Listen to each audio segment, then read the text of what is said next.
What is up, True Heels? Welcome to the newest show on the True Heel Heat YouTube channel. Our second episode here. We are the show that recaps and reviews NXT. We are NX3. I am RAC, Romeo Anthony Cologne. I am fucking spitting. I am joined by one of my co-hosts, Chris G. Oh, I'm still spitting. How you doing, Chris? Spitting and smoking. You know how we do. And also joining us, three time. They've been making those champion, Ness. Spitting that hot fire. Yeah, your name doesn't rhyme with everything else. So sorry. Yeah. We are going to get into the 420 edition of NXT. But before we do, these guys got hyped. You saw that? These 420 marks. Before we get into that, please, friendly reminder, help us out. Give us a thumbs up. Share this video. Let us know what you thought of this week's NXT. Leave a comment down below. We're going to get into the whole show. And, of course, subscribe if you haven't already to the True Heel Heat YouTube channel.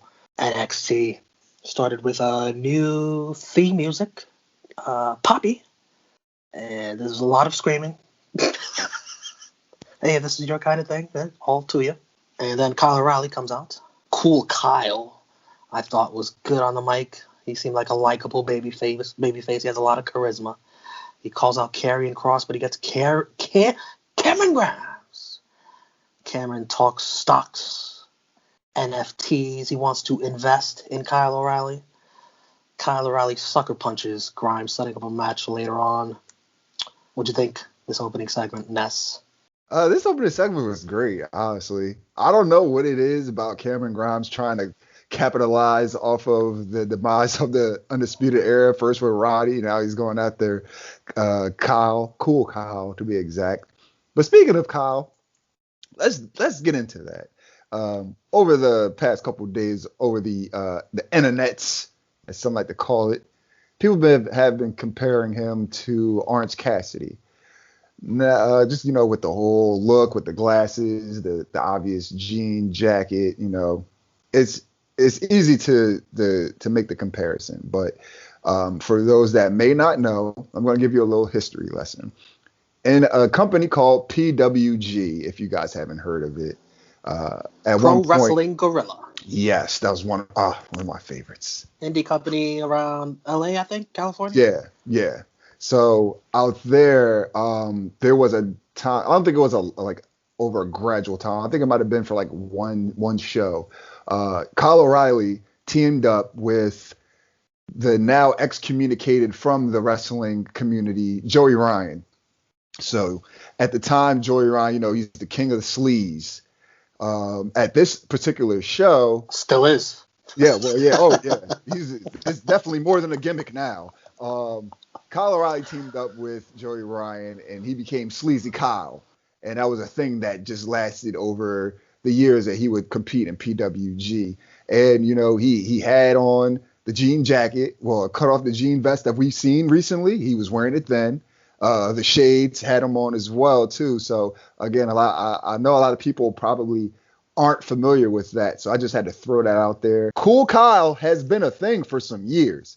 It's just now making its way to NXT. Just had to throw that out there to defend the guy that I mark out over, because Cool Kyle gets. No, thank you for the education, because even I didn't know that.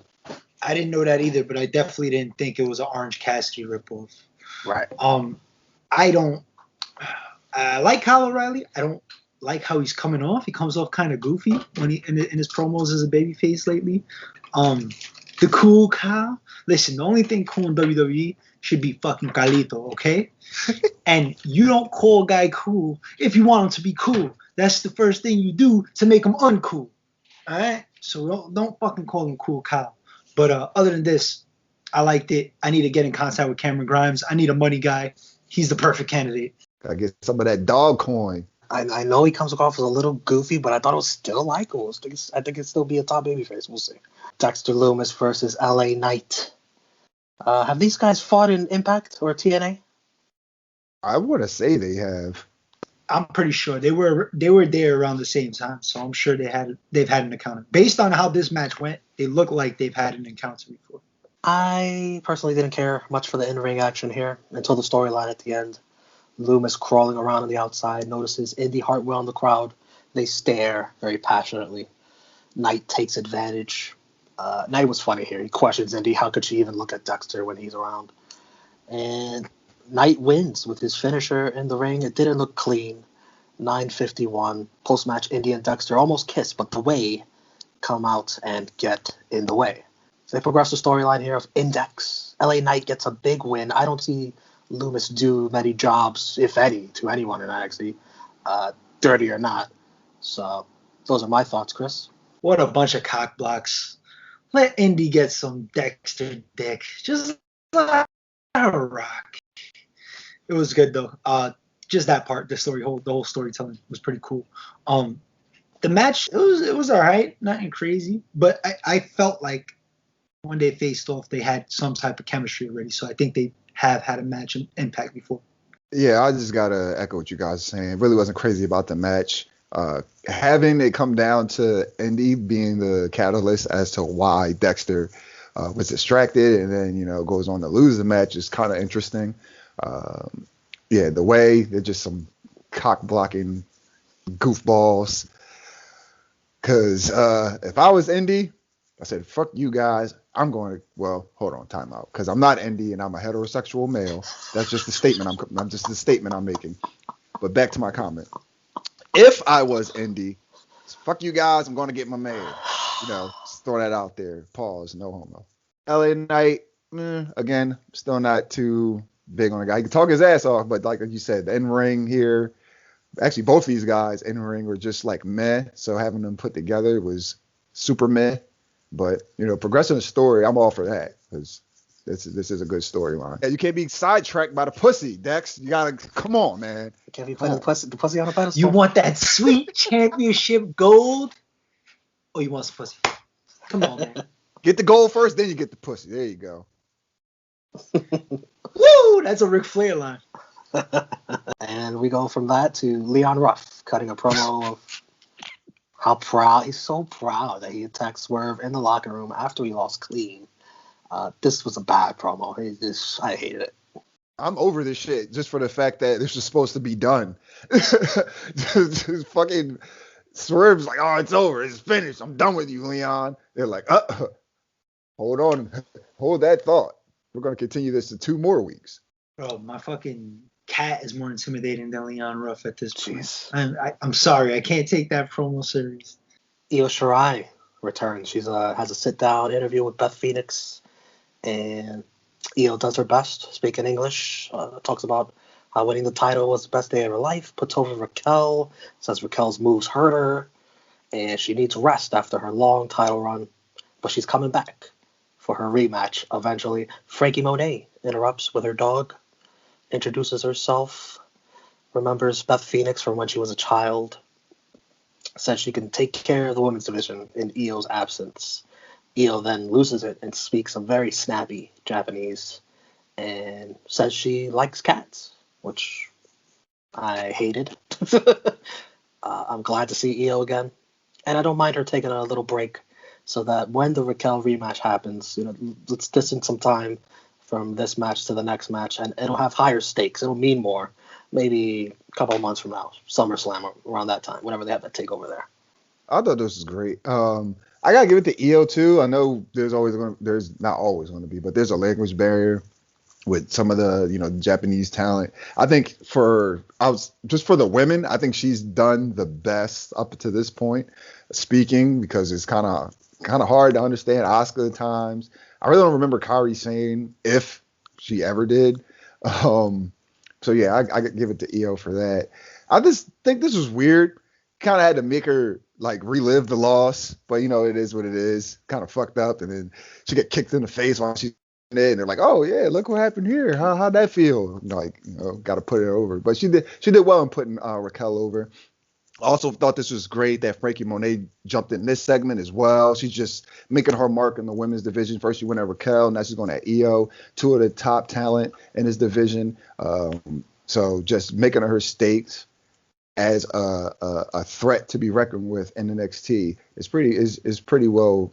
They're doing well with her as far as like booking her on the show and not just necessarily throwing her in random ass matches, but like still getting that presence of her in the overall echelon of the show. So that was good too. I like the Taya inclusion and I'm sorry, Frankie Monet inclusion, and she has great facials. I think she's main roster already, but whatever. I'll take her on NXT. For anyone who might not know, can you guys describe how she is in the ring? She fights like a Mexican. Honestly, yeah, It's true. Yeah. It's true. That's what that's what she comes. She's like a lucha brawler type shit. She's like, where So I like look Io? yeah. She's a little bit more of a powerhouse than Io nowadays, though. Yeah. But back in the day, she was a little bit more athletic. Breezango versus Grizzled. Young veterans. Not much here. GYV did a nice heel spot, faking an injury. And the setup to the ticket to Mayhem looked nice. 9 minutes, 1 second. GYV win. Cameron Grimes. So proud of his NFT that he bought of John Morant. Finds out that he was outbid by Ted DiBiase. As Cameron Grimes said. I can't wait. Bring Ted DiBiase over to NXT. This should be very funny. And then it was time for the Warrior of the Sun, Sarray, versus Zoe Stark. Sarray's entrance I thought was lit. Literally, it was lit. The sun came up and lit the entrance. And this match was fun. Sarray wins in 7:13 with what I want to call a high collar suplex. After the two showed respect to each other, and Toni Storm jumps Stark, continuing their feud. Sarray runs her off. I thought Zoe played her part well, and I think Sarray has it. She just needs to probably learn more English to talk, and then and whenever it happens, Sarray versus Io, that's gonna be so good. That's gonna be so good because there's gonna be no language barrier. They could just go full out, and it's gonna be fun. Ness? Yeah, this is probably one of my matches of the night. I give my props to Zoe Starks, man. She's, like I said this before, she came out of left field, and they've just been utilizing her. Like, she didn't come into NXT with like the big fanfare and notoriety behind her like some of former NXT signees, but she's just been hitting it every single time they've been giving her an opportunity. And I love the fact that she's delivering. Again, somebody that they just put out left field. They're like, here, we're just going to keep using you. And I don't want to put her in the spot as the quote-unquote gatekeeper because she just got there, but she's working her ass off in these matches. Also, Sarray, a great showing for her as well. It looked like these two might have had, matches before because they had some great chemistry in this ring. This was like a very hard hitting. Zoe Starks hit Sarray with a fucking knee in the face. That shit looked like it hurt. So this was a very, very good match. And only 7 minutes. They could do better than that. It honestly felt longer than that because what the action they were packing into this match. This was like definitely one of the matches of the night on this card. This was a great match. I was pleasantly surprised because I didn't know what to expect. I haven't seen much of Sarray. She looked good though, and Lacey Ryan, that was her old name, right? Yep. Zoe Stark. She gets better every match. I think like she's been showing out. And like I feel like every week we're like, yeah, she looked good. She's getting better, and it's just like every week she's really looking better. So this women's division is stacked. I love it. Backstage, Candice LeRae tried to talk sense into Indy, but she got distracted by Dexter Lewis creepily behind some glass. That left Candice to confront Ember and Shotzi alone, and they beat her up since she was alone. And then Kushida, open challenge. He even explains it on the mic in English. We're getting a lot of English here from our Japanese superstars here on NXT.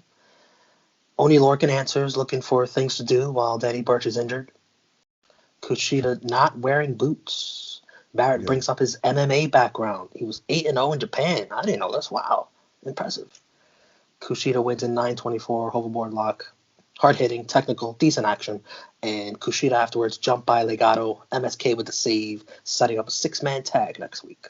Chris? Yeah, this match was dope. They beat the shit out of each other. Every time you get Oni Lorcan in the ring, he's going to beat the shit out of somebody.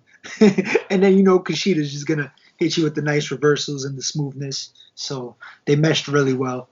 I kind of like Kushida, throwing it back and giving it an MMA feel and shit. Look like he's about to tap you out basically at any given time. So I'm with it. I'm with this presentation of Kushida. I like it. And that's so different for a cruiserweight champion. That's true. And I that's, finally we got something different.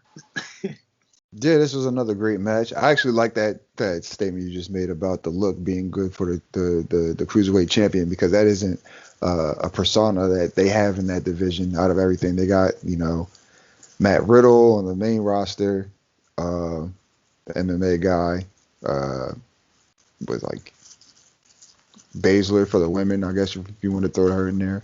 But yeah, that's neither here nor there. I'm not gonna lie though, I was hating it at first. I'm like, what the fuck going on? Because she had to put some goddamn shoes on. But that was my only gripe. The match again was great.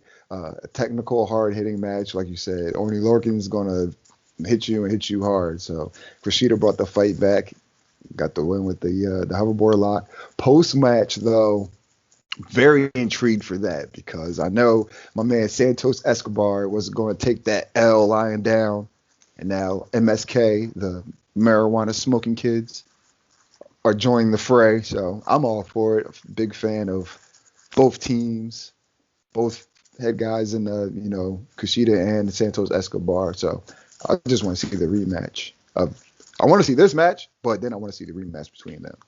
Did you hear? I read somewhere that MSK was just a name given to them. Yeah, Trey Miguel's Trey Miguel's said it. I think that it's just letters. It doesn't mean anything. They were like, we'll let the fans figure out define what it means, and here we are. We've already defined what it means. Yeah. My 7 kids. That's my gimmick, man. Yeah. Mercedes Martinez, I thought, cut a good promo backstage, calling out Raquel, creating tension between Raquel and Dakota, saying that Raquel is her lapdog. And Raquel didn't even mention Mercedes during her promo earlier when she was calling out the locker room. Good points. Eva Rise versus Imperium. Killian Dane comes out and wants to talk to Wolf. Eva Rise almost win with a roll-up off of the distraction. I got very nervous. Drake Maverick comes out, punches Wolf. Dane doesn't like it, carries Drake to the back. Imperium win in 153. Dane, now, this storyline. Originally, Killian Dane they were teasing Killian Dane with Imperium and storyline, something about that. And then it was weird. Timothy Thatcher came along and sort of inserted him into the same storyline, replacing Dane. And now Dane has replaced Timothy Thatcher in this storyline with the teasing of Imperium. And Chris, you know what I'm talking about. What's going on here? I guess Dane. I guess this is the direction they're gonna stick with. I hope. Maybe COVID played a part and changed plans, or the writers smoke a lot of weed and forgot, and just oh fuck, we had Thatcher last week. I just scratch. Vince likes Dane. He's big. So I don't know. I kind of like this though. Dane, they talked about expanding to Imperium, so the match was whatever. But I'm intrigued. I wouldn't mind seeing Killian Dane and Imperium. Ness, are you intrigued? It definitely has piqued my interest, solely because of the connection between Dane and Wolf through Sanity. So I think that's actually the main thing that I'm not worried about, but like interested in. But wherever they take it. Cameron Grimes versus Kyle O'Reilly. Before the match, Kyle O'Reilly runs into Scarlett and Carrion in a very intense stare down backstage. Wade Barrett, I thought hilariously, mentions in this match that if Grimes is looking to buy some intellectual property, he's got the core he would like to get off of his hands. You remember the fucking core? Oh, that's so bad. He said, I'll pay him to take it off my hands. One of the worst factions of all time. Oh my goodness. I'll stand by that.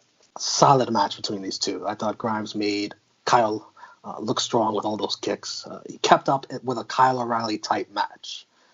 Physical, technical. I thought the Grimes backflip into the German looked awesome. And Brainbuster, knee off the top rope into Cameron's back. 13 minutes, 29 seconds. Kyle wins. And they really rushed the show off the air. It seems like they were up against time there at the end. But they got the whole finish in. Yeah, this is another good match. I like definitely that there was the back and forth action. Cameron Grimes to the moon, that moonsault into the German. Love that. Kyle just going out there showing why he can be NXT champion one day. I don't like the fact that they're throwing him or like putting him with Cross, like kind of doing that type of thing right now because Cross just got the title, and I know if it's Kyle, he's going to take the L. So, stranger things have happened, but I know that's not a direction they're going to go. Having Kyle beat Cross this early could be Cole coming back to stop that. Yeah, I'll take that then, and then let it be Cole and Cross, so Cross can kick Cole's ass. But yeah, I don't want to. My boy needs all the momentum he can get right now. And cool Kyle. I really like this main event. It was good. It was a good back and forth. I enjoyed it. Both guys work good together. What more can you ask for, Cameron Grimes? You're just such a piece of shit. I love it. Kyle's good, man. I mean, I'm not warm to the whole cool Kyle shit yet, but I'm sure I'll get used to it. Match of the night. I'm gonna go Sarray and Stark. They showed out, but I'm gonna give it to the main event. Actually, it's split. I'll give it to both of them because it was both really good. Yeah, I got Starks and Sarray. MVP, I'm gonna give to Sarray and also Cameron Grimes. Yeah, I thought he had the opening segment, the NFT segment, and then the main event. Cameron Grimes was all over the place. That's the way. That is the way. That is the way. Cameron Grimes, push him to the moon. Give him all the segments. Okay, I'll give it to Zoe Stark. But yeah, Zoe Stark for making the new girl look good. Yeah, I'm gonna give it to I'll give it to Leon Ruff. Get the fuck out of here. Stop that bullshit. You're a little too early. Jabroni of the night is next. Oh, okay. No, I'm gonna give it to Cameron Grimes, man. He's just fucking so entertaining. That's the other person I want. Ted DiBiase. Jabroni of the night, the aforementioned Leon Ruff for me, Chris. Nah, I'm not gonna do Leon like that. He tried at least, so he gets an A for effort. Okay. You got Everrise. I guess so. It's Everrise. yeah. They tried too. They almost got the win. Oh, and I give it to Candace too, because she got beat the fuck up for relying on Indy. Oh yeah, I'm going with Candace. She got jumped for talking shit. So, hey, that's fair. Run up, get done up. TV rating, NXT is up 36K, 841,000 viewers. Last week, you True Heels voted. You gave NXT a thumbs up last week. This week, we're going to put our thumbs out. And in 3, 2, 1, it'll be thumbs up or thumbs down for this week of NXT. 3, 2, 1. Thumbs up, thumbs up, thumbs up. Unanimous. I thought 3 decent to good matches. Nothing mind-blowing, but entertaining, solid. We want to hear from you, the True Heels. Vote on the poll. Let us know if you thought NXT was a thumbs up or a thumbs down or a thumbs in the middle. Chris, where can everyone find you? Find me at True Heel Chris G. You can always find me here at the True Heel Heat YouTube channel. Of course, NX3 with these two guys right here. Blunt Impact with the 3-time baby making champion Ness. Joints and Jabronis with the 3-time baby making champion Ness. Our last episode just dropped. We had Romeo Anthony Colon on it. So don't forget me. I was in it too. That was a fun one. A lot of holes and fucking bounds and hoops that I had to go through, but we got it. We got it through. We apologize to all the countries that couldn't watch it. Yes. Oh no, it's viewable everywhere now. We took the proper precautions. Nice. But yeah, that's about it. And you can hear me on True Toxicity, where you could hear Ness's illustrious voice. As Ness is about to tell us very soon. Where can everyone find you, Ness? All right, I'm keeping this short. I'm trying to do it. This is the first time. Catch me on Fusion of Honor.